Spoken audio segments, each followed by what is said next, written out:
Ay, mga friend ko sa Facebook, ito na yung bunga ng pagkakaibigan namin sa Byuda-Byudo. Akala ko hindi totoo na may true love doon.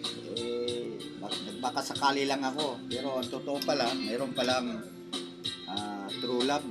Tulad sa amin, 2 months sari na kami, 2 buwan na kami na nagsasama. Kaya ito yung aming inanda, pansit bato.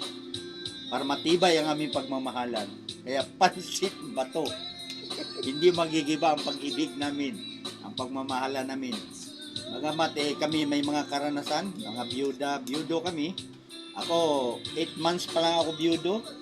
Ang misis ko, ngayon, 1 year mahigit.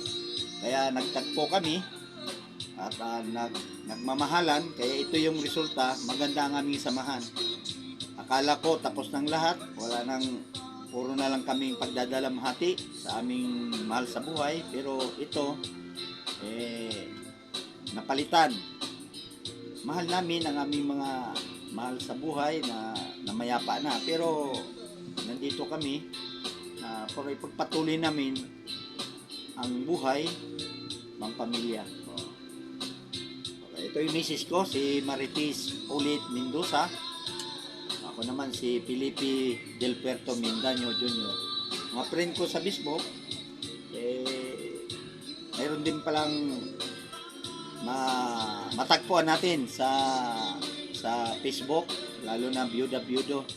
Kailangan lang sa mga maging tapat, maging totoo at hindi magsisinungaling. Kung mahal mong isang tao, mahalin mo ng lubos. Tulad ng pagmamahal sa atin ng Diyos. Okay, maraming salamat mga friend ko sa Facebook. Kain tayo. Ito yung magpapatibay sa aming pagmamahalan. Pansit bato, galing sa Camarines Norte, sa Kapalunga. Bye-bye. Love you, love.